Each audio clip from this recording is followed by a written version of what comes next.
नमस्कार सभी को, राधे राधे, जय माता दी। आज हम बताएंगे आपको सामान्य ज्ञान से महत्वपूर्ण प्रश्न।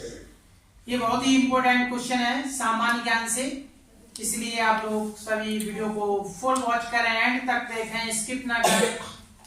तो ये बहुत ही इंपॉर्टेंट क्वेश्चन है, सभी परीक्षाओं में पूछे जाने वाले संभावित प्रश्न हैं। तो आइए स्टार्ट करते हैं विदाउट देरी के सामान्य ज्ञान से बहुत ही इंपॉर्टेंट प्रश्न। ओके, तो देखिए देखते हैं फर्स्ट क्वेश्चन हमारा क्या कहता है। फर्स्ट क्वेश्चन है, रॉलेट एक्ट को किस वर्ष लागू किया गया था? बताएं, रॉलेट एक्ट को किस वर्ष लागू किया गया था? बहुत ही इंपॉर्टेंट प्रश्न है। रॉलेट एक्ट को किस वर्ष लागू किया गया था, बताइए।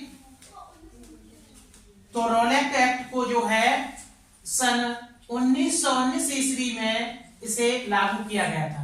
कितने वर्ष में लागू किया गया था?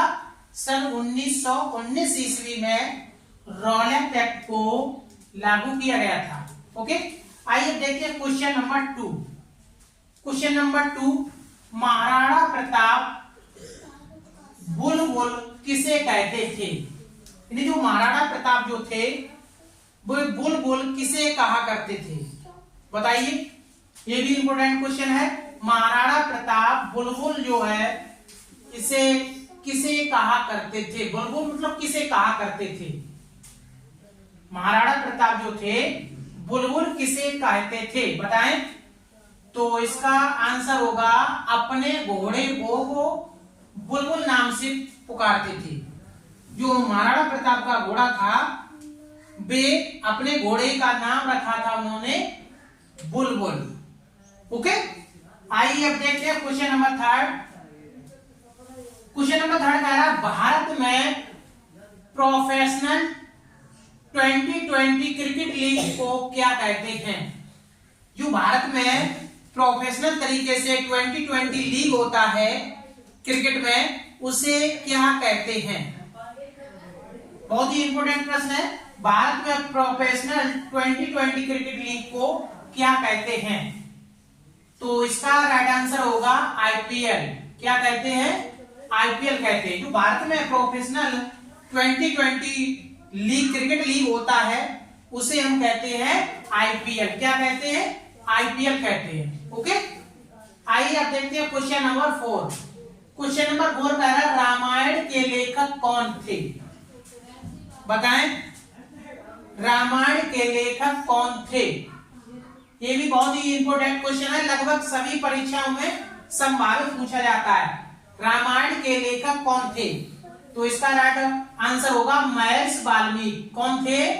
वाल्मीकि थे। ओके, यदि रामायण के लेखक जो हैं महर्षि वाल्मीकि थे। ओके, आइए अब देखते हैं क्वेश्चन नंबर 5। क्वेश्चन नंबर 5 कह रहा है, वंदे मातरम गीत के लेखक कौन थे? ये भी इंपॉर्टेंट क्वेश्चन। वंदे मातरम गीत के लेखक कौन थे, बताएं। वंदे मातरम गीत के लेखक जो थे वे थे बंकिम चंद्र चटर्जी। ओके, बंकिम चंद्र चटर्जी जो वंदे मातरम गीत है उसके लेखक थे बंकिम चंद्र चटर्जी। ओके, आइए देखते हैं क्वेश्चन नंबर 6। क्वेश्चन नंबर 6 कह रहा है, राज्यसभा को स्थायी सदन क्यों कहा जाता है? ये राज्यसभा है उसे स्थायी सदन क्यों कहा जाता है, बताएं। ये भी बहुत इंपॉर्टेंट क्वेश्चन है। राज्यसभा को स्थायी सदन क्यों कहा जाता है? राज्यसभा को स्थायी सदन क्यों कहा जाता है? राज्यसभा को स्थायी सदन इसलिए कहा जाता है क्योंकि इसे कभी भंग नहीं किया जा सकता। राज्यसभा को कभी भंग नहीं किया जा सकता, इसलिए उसे आप सभी लोग इसे स्थायी सदन कहते हैं। क्या कहते हैं? स्थायी सदन कहते हैं। राज्यसभा को स्थायी सदन क्यों कहते हैं? क्योंकि इसे कभी भंग नहीं किया जा सकता। Okay, question number 7। Question number 7 कह रहा, राज्यसभा के सदस्य का कार्यकाल कितने वर्ष का होता है, बताएं। राज्यसभा के सदस्य का कार्यकाल कितना वर्ष का होता है? बताएं इसका राइट आंसर। राज्यसभा के सदस्य का कार्यकाल कितना होता है, बताइए। तो राज्यसभा के सदस्य का जो कार्यकाल होता है वो 6 वर्ष के लिए। आइए अब देखिए क्वेश्चन नंबर 8। क्वेश्चन नंबर 8 कह रहा है किसको जापान का मैनचेस्टर कहा जाता है? किसको जापान का मैनचेस्टर कहा जाता है? बताएं इसका भी राइट आंसर। किसको जापान का मैनचेस्टर कहा जाता है? तो इसका राइट आंसर होगा ओसाका। ओसाका को जो है जापान का मैनचेस्टर कहते हैं। जापान का मैनचेस्टर जो है ओसाका को कहा जाता है। किसे कहा जाता है? ओसाका। ओसाका को जो है जापान का मैनचेस्टर कहते हैं। ओके, आइए अब देखते हैं क्वेश्चन नंबर 9। क्वेश्चन नंबर 9 जो है भारत का सबसे बड़ा शहर का नाम बताओ। यानी भारत का जो सबसे बड़ा शहर है उसका नाम बताइए। भारत का सबसे बड़ा शहर का नाम बताएं। बहुत ही इंपोर्टेंट, भारत का सबसे बड़ा शहर का नाम बताएं। तो इसका राइट आंसर होगा भारत का जो सबसे बड़ा शहर है मुंबई है। क्या है? मुंबई। ओके, भारत का सबसे बड़ा शहर का नाम मुंबई है। Okay, question number 10। भारत का सबसे चौड़ी नदी कौन है? कौन सी है? भारत की सबसे चौड़ी नदी का नाम बताइए। भारत की सबसे चौड़ी नदी का नाम बताएं। ये भी इंपोर्टेंट क्वेश्चन। भारत की सबसे चौड़ी नदी का नाम जो है इसे बोलते हैं ब्रह्मपुत्र। क्या कहते हैं? ब्रह्मपुत्र कहते हैं। भारत की जो सबसे चौड़ी नदी जो है वो है ब्रह्मपुत्र। कौन सी नदी है? ब्रह्मपुत्र है। भारत की सबसे चौड़ी नदी का नाम ब्रह्मपुत्र है। ओके, आइए देखते हैं क्वेश्चन नंबर 11। क्वेश्चन नंबर 11 कह रहा है भारत का सबसे ऊंची मीनार कौन सी है? भारत की सबसे ऊंची मीनार कौन सी है? बताएं इसका भी राइट आंसर। भारत की सबसे ऊंची मीनार कौन सी है?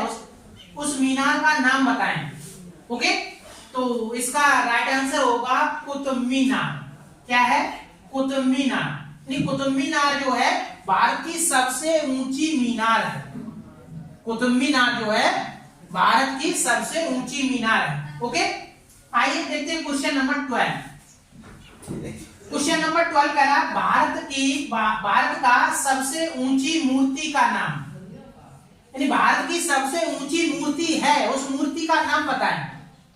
भारत की सबसे ऊंची मूर्ति का नाम बताइए। बताएं, भारत की सबसे ऊंची मूर्ति जो है इसे बोलते हैं स्टैच्यू ऑफ यूनिटी। क्या कहते हैं? स्टैच्यू ऑफ यूनिटी कहते हैं। यानी भारत की सबसे ऊंची मूर्ति जो है वो है statue of unity. Statue of unity. Okay, आइए अब देखते हैं क्वेश्चन नंबर 13। क्वेश्चन नंबर 13 कह रहा है सर्वाधिक देशों वाला महाद्वीप है। यानी सर्वाधिक देशों वाला महाद्वीप है। बताएं इसका राइट आंसर। सर्वाधिक देशों वाला महाद्वीप है, बताइए। तो सर्वाधिक देशों वाला जो महाद्वीप है अफ्रीका। क्या है? अफ्रीका है। अफ्रीका में जो है सर्वाधिक देश पाए जाते हैं। ओके, ये अफ्रीका जो महाद्वीप है यहाँ पर सर्वाधिक देश पाए जाते हैं। Okay, question number 14। दक्षिणी गंगोत्री कहाँ स्थित है? बहुत ही इंपॉर्टेंट क्वेश्चन। दक्षिणी गंगोत्री कहाँ स्थित है? बताएं, दक्षिणी गंगोत्री कहाँ स्थित है? तो इसका राइट आंसर होगा अंटार्कटिका। अंटार्कटिका में जो है ये दक्षिणी गंगोत्री स्थित है। कहाँ? दक्षिणी गंगोत्री अंटार्कटिका में स्थित है। तो ये थे बहुत ही मोस्ट इंपोर्टेंट क्वेश्चन सामान्य ज्ञान से, यानी जनरल नॉलेज से। वीडियो कैसी लगी कमेंट बॉक्स में मुझे जरूर बताएं। जो हमारी सामान्य ज्ञान की सीरीज चल रही है पीछे वाले सीरीज जरूर देखें। ये भी बहुत इंपॉर्टेंट प्रश्न है, आपके लिए बहुत ही लाभदायक होंगे। तो वीडियो कैसी लगी कमेंट बॉक्स में मुझे जरूर बताएं। मिलते हैं नेक्स्ट वीडियो में। एक बहुत ही अच्छी वीडियो के साथ। तब तक के लिए आप लोगों से करते हैं